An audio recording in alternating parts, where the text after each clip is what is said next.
somewhere inside North Texas, this is 50 Years with Shepp, a totally self-absorbed look back at the last 50 years in the life of Craig L. Sheppard.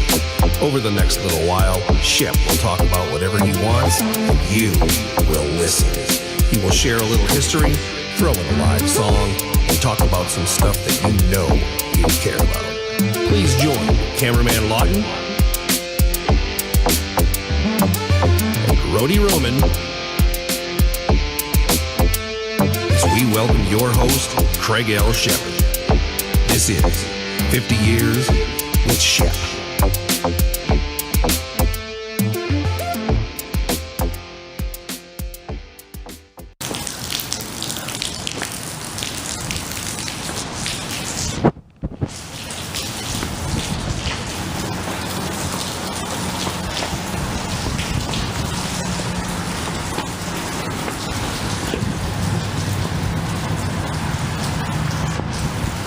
Oh, good evening.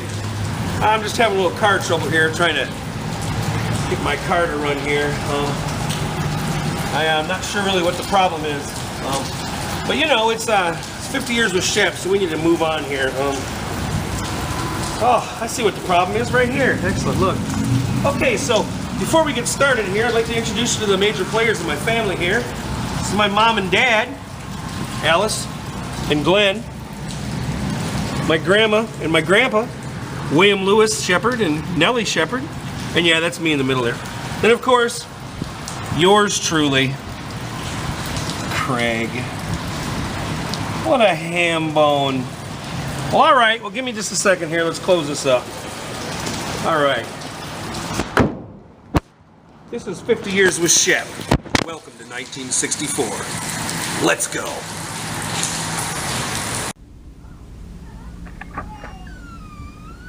Hey guys. Hey Dad. What you guys doing? Playing Halo. Halo, huh?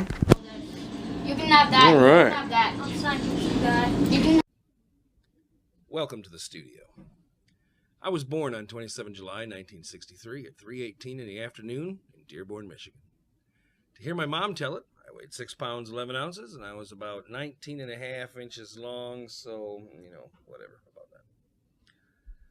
It's 1964, and we'd been living in the Charlevoix, Michigan area since the latter part of '63.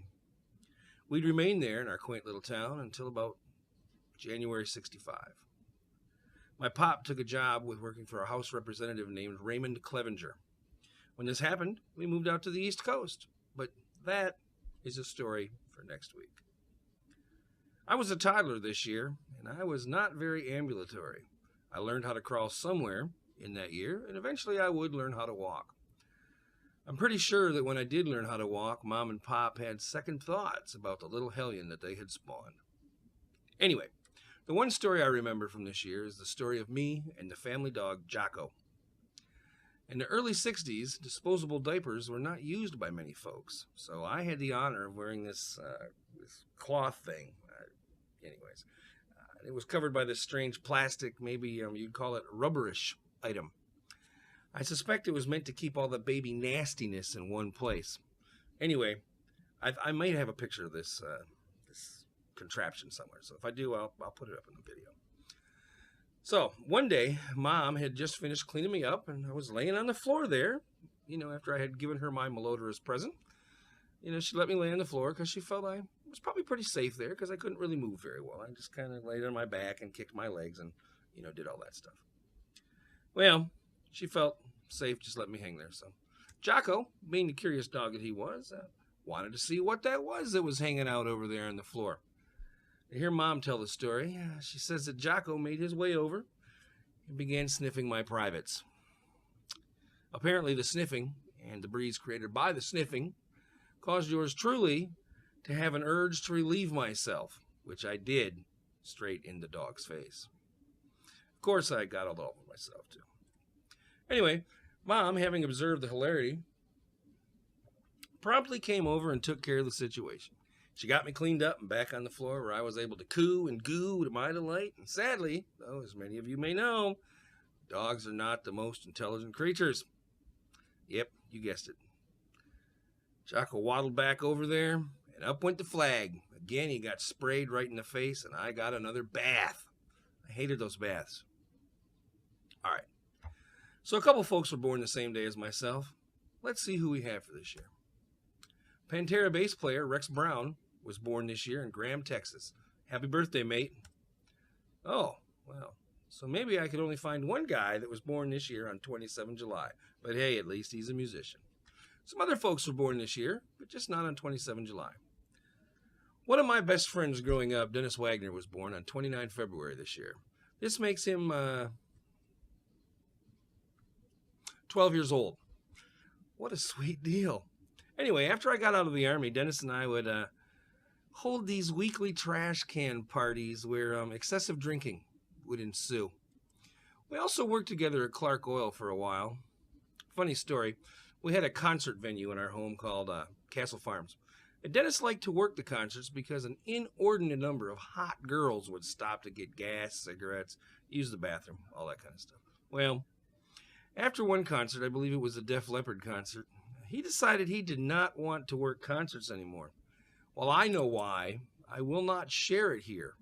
You can ask him sometime about it. All I can say is, ew. All right.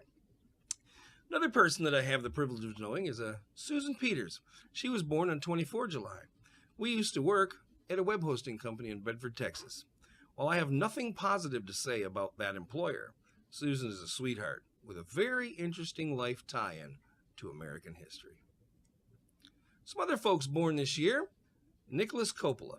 You may know him, Nick Cage. He emerged for the first time on 7 January.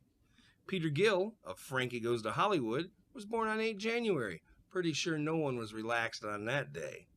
Michelle LaVaughn Robinson, or as many of us know her, the First Lady of the United States, Michelle Obama, was born on January 17th. And on February 4th, Kevin John Wasserman noodled his way into the world to become the guitarist for The Offspring. Wow, a lot of people were born this year. Too many for me to list. When I did the research, they were like seven, right? 7 pages of famous folks. So we're moving on.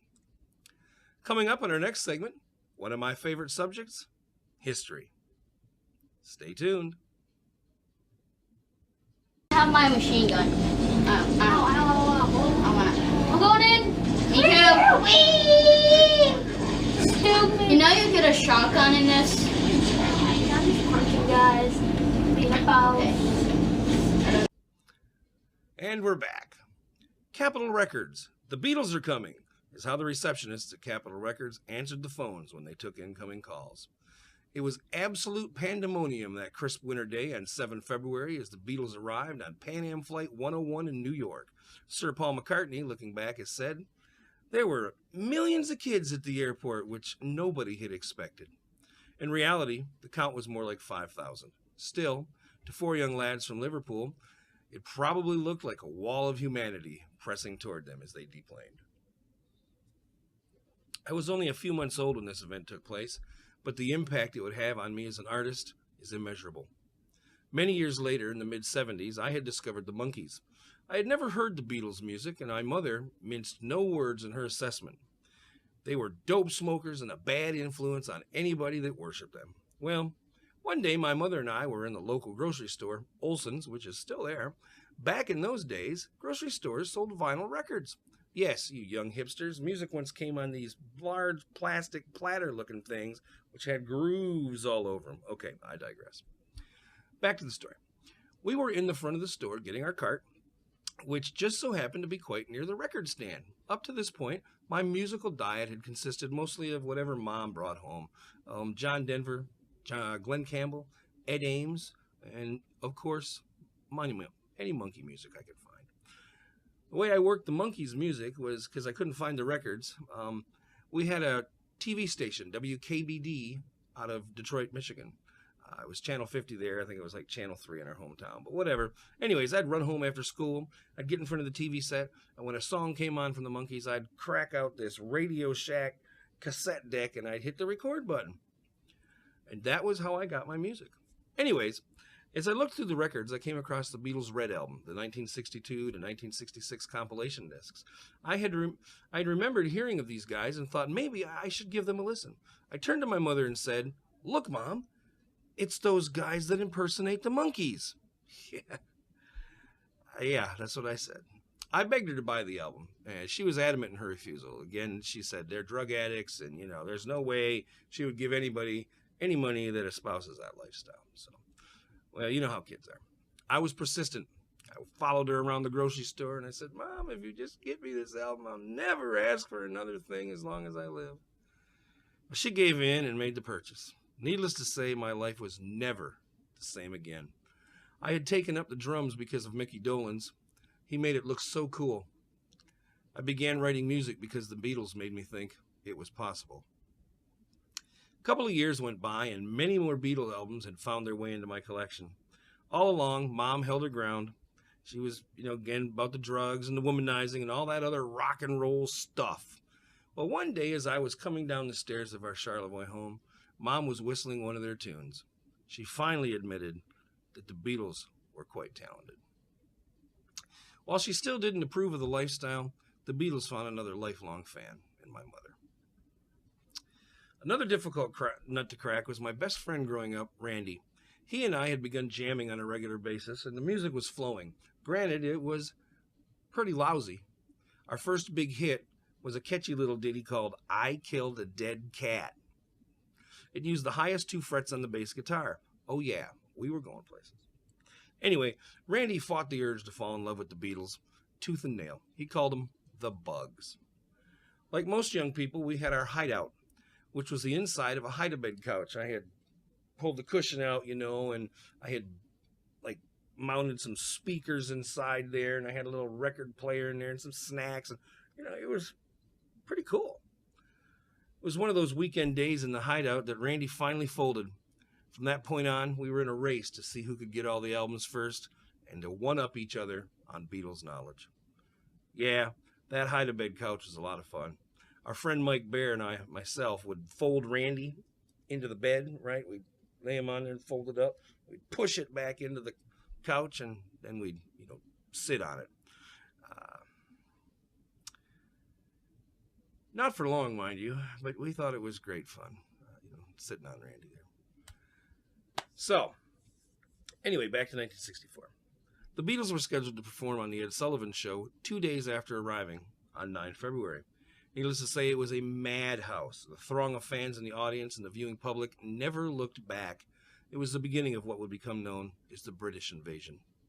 The Beatles would perform on Sullivan's Show another 2 more times. Another 2 more times. That's what I've got there. Another 2 times over the next few weeks, and again in August of 1965. I can honestly say, had it not been for my discovery of the Beatles, I might never have gotten into music, and my life would quite possibly be very different today. It is with great appreciation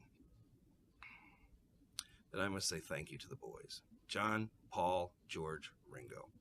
Thank you for all the great music, the memories, and the helping to spark my passion for what would become a lifetime of creativity. All right, we're going to take a quick break. When we return, we'll talk about a few musical high points of 1964. Help, run, I need help. Not really. Is that one of our guys? Yeah. Don't shoot him, man. That's not our guy, that's not our guy, that's not our guy. That's not our guy, that's not our guy. And we're back. On 27 July of this year, the #1 song in the United States was A Hard Day's Night from, you guessed it, the Beatles. The Beatles dominated the chart this year, and for many years to come. There was not a year from 64 to 1970 where the Beatles did not chart at least one song, and in many cases, numerous songs. For the year, the top song was I Wanna Hold Your Hand, again by the Beatles. It spent 7 weeks at the top of the charts. In 1964, the Beatles had 6 songs in the #1 position for a total of 20 weeks. That leaves 32 weeks for all those other artists out there. Wow, that's impressive. At this moment, I'd like to take the moment. Let me say that again. At this point, I'd like to take a moment to recognize the passing of some of the folks that left us in 1963. On 27 July 1963, we lost the following souls. No one.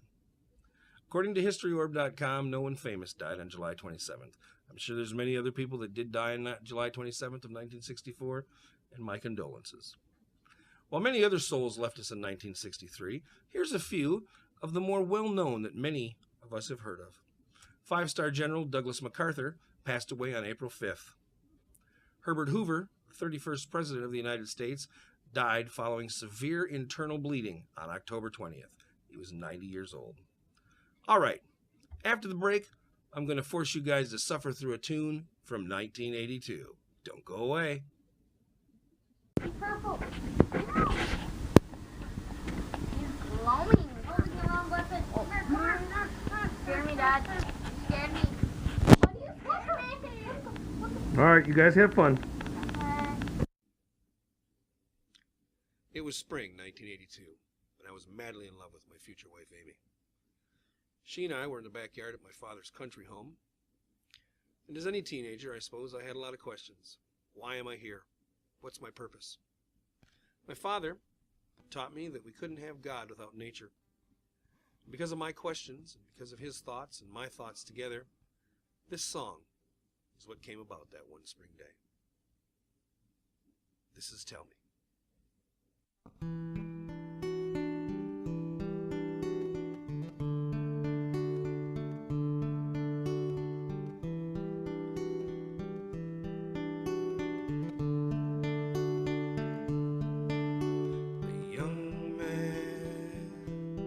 Walks in a field,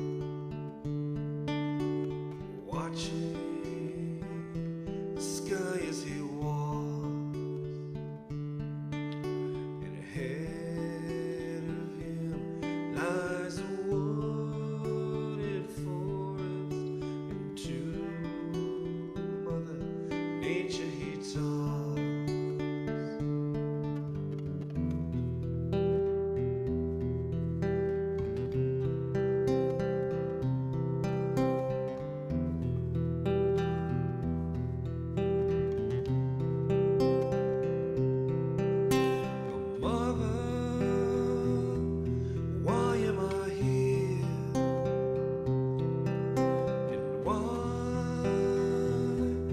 Does not my head clear?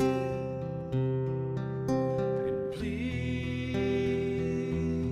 who am I? Please tell me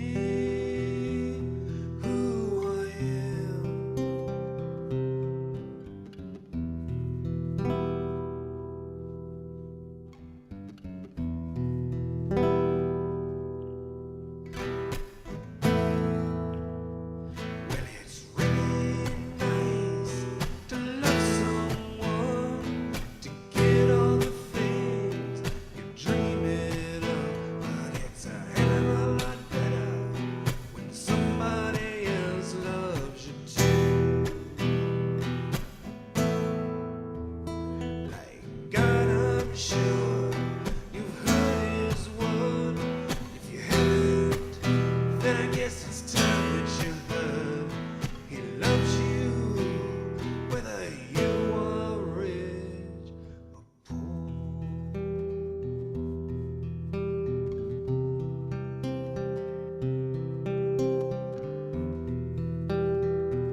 That's fine and dandy,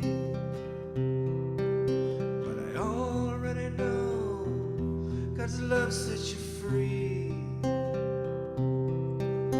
But please, who am I?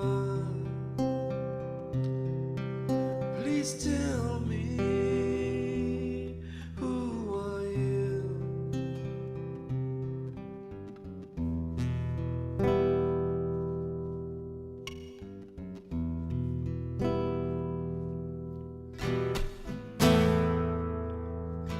So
Welcome back.